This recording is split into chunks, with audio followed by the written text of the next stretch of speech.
in both national and international laws. For example, in Article 26 of the Universal Declaration of Human Rights and Article 13 and 14 of the International Convention on Economic, Social and Cultural Rights, Article 26 of the Universal Declaration of Human Rights states that everyone has the right to education. Education shall be free, at least in the elementary and fundamental stages. Elementary education shall be compulsory. Technical and professional education shall be made generally available, and higher education shall be equally accessible to all on the basis of merit. Education shall be directed to the full development of the human personality and to the strengthening of respect for human rights and fundamental freedoms. It shall promote understanding, tolerance, and friendship among all nations, racial or religious groupings, and shall further the activities of the United Nations for the maintenance of peace. Distinguished ladies and gentlemen, education is a right, not a privilege. It is important for us to understand that access to education is the basic human right. That means that the right to education is guaranteed legally for all without any discrimination. States have the obligation to protect, respect, and fulfill the rights to education. There are ways to hold states accountable for violation or deprivation of the right to education.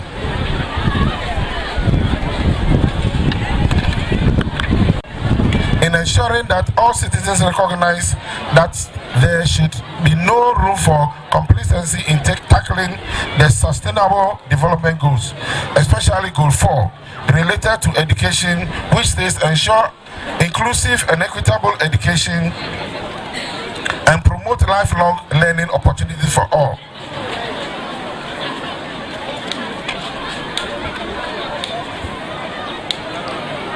Furthermore, during a high-level UNESCO conference on achieving the 2030 education agenda with quality educators, it came to light that the failure to adequately educate students can be seen as a violation of the rights to education, as it limits economic development and locks countries into a cycle of low growth rates, limited employment opportunities, and weak social cohesion. It therefore behoves on us to ensure that every child receives quality education, and we must meet this obligation by providing quality education with quality teachers to ensure that all of our children become productive and responsible citizens. Mr. Chairman, before I take my seat, permit me to lay emphasis on the fact that parenting is not just a matter of giving birth to a child, but also providing good guidance through training and show of love and care towards the child. A responsible parent ensures the proper upbringing, protection and development of the child, to the extent that any step taken about the child should be in his or her best interest. Their training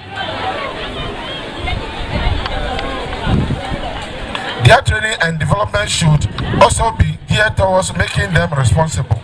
Children are our greatest assets, so their opinion and views must always be taken into consideration in taking and arriving at decisions that affect them.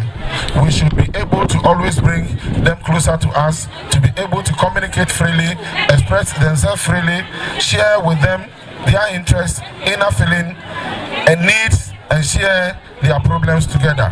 Finally, may I use this opportunity to wish you all a very special National Children's Day celebration. Thank you. God bless. Government of Ghana and the Ministry of Gender, Children and Social Protection for making it possible for this town to have a clinic. My colleagues and I were not born in this town. Our mothers have to travel out of town before they can bring us into this world. We are proud that from now our siblings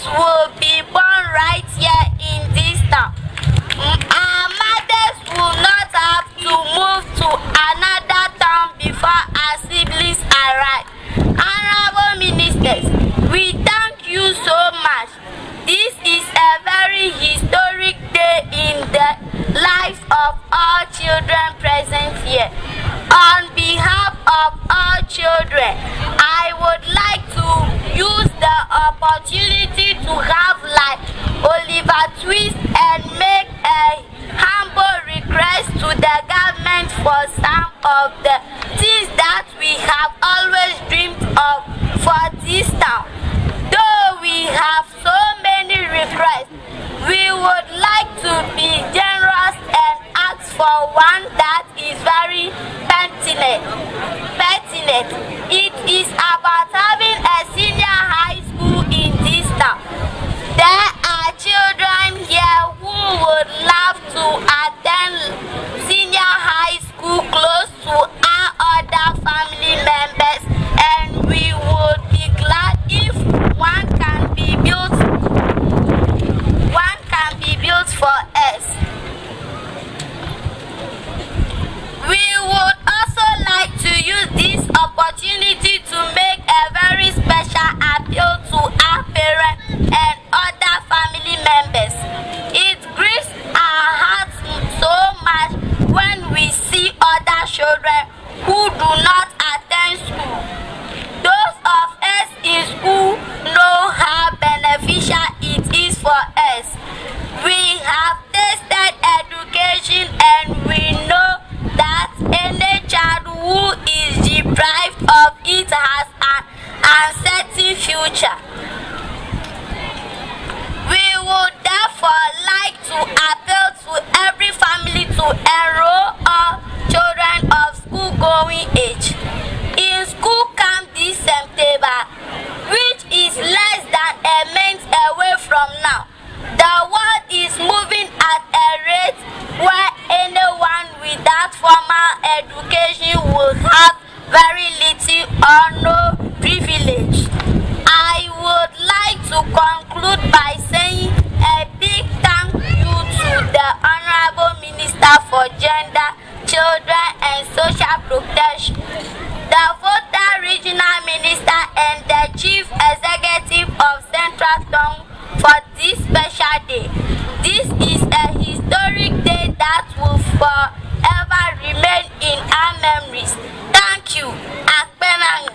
Here, as we celebrate the 2017 National Children's Day here in Dove, I am happy and privileged to be here again, and I wish to inform you that the choice of Dove for this year's celebration is not by accident.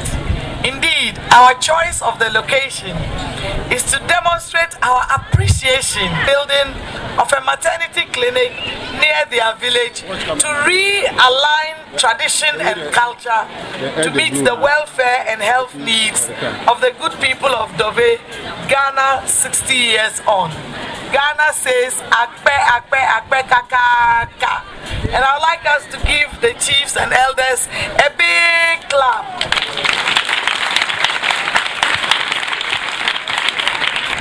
I also want to say Akpe for the honor conferred on me as the developmental queen of Manfi, Dove. Mama Dove Wano Tepe the first. And I want to assure you of my continued support and commitment to the improvement of the lives of the children and the people in this community. I deem it a great privilege and an honor to serve you in this capacity. Gentle ladies and gentlemen, the theme chosen for this year's celebration, education, a right for all and not a privilege, is a theme that highlights the fact that Ghana 60 years on still has a very high percentage of children outside the classroom. Indeed, the Millennium Development Goals report in 2012 indicated that the sub-region of Africa still has the highest number of out-of-school children. According to the 2010 Population and Housing Census report, there are 11,026,524 children, representing 45% of the country's population still not being in school. This is the portion of the population in whose hands the future of our dear nation lies. It is therefore necessary that we prioritize issues concerning their protection and development, and that is why a day like this is necessary. The National Children's Day presents the opportunity to reflect on progress made within the year and also creates the platform for partners and stakeholders working with our children and for our children to come together to reaffirm our commitment to the protection and development of Ghana's children. My dear Togbe, ladies and gentlemen, according to the 1948 Universal Declaration of Human Rights and the Children's Act of 1998, access to education is the right of every child, regardless of sex, race, ethnicity, or religion, or the status, whether you are poor or rich, in the majority or in the minority, as we saw in the play, whether you are able or disabled, should not be a barrier to the attainment of basic education. In line with this, government has taken several steps to ensure that quality education is made accessible and affordable to every child in the country. Since 1992, with the introduction of FQ, Free Compulsory Universal Basic Education, and the Capitation Grant Program, it has ensured that thousands of children who previously could not afford to, were not allowed to enroll for various reasons, now have the opportunity to study with their colleagues. The introduction of the school feeding program under the former President Kufuor's administration has also gone a long way to expand class sizes and ease the financial burden on parents so that they can provide income for local caterers and deepen efforts to achieve the goals set forth by the FQ program. This year, under President Akufo-Addo, government is making another bold statement of intent by introducing the free SHS program, coming this September to remove a lot of the financial burdens which prevent children in Ghana from having a good education from the primary to the SHS level. You have to clap for Nanado. You didn't hear of the good news.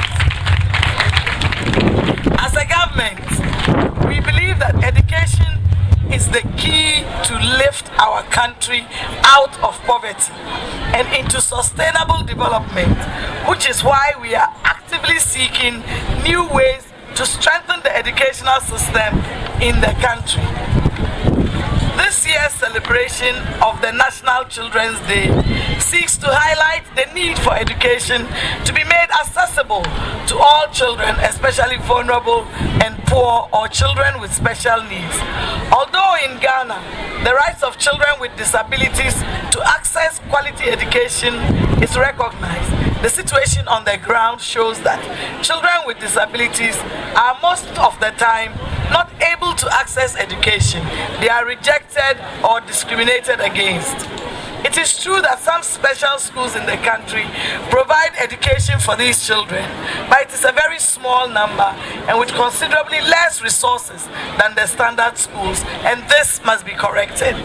It is time that society recognizes that disability is not an inability. Indeed, it is our collective responsibility to provide adequate support for these children to also enjoy the same level of education with the same resources as their colleagues.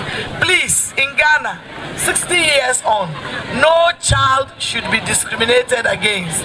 No child should be left behind, and no child should be left out.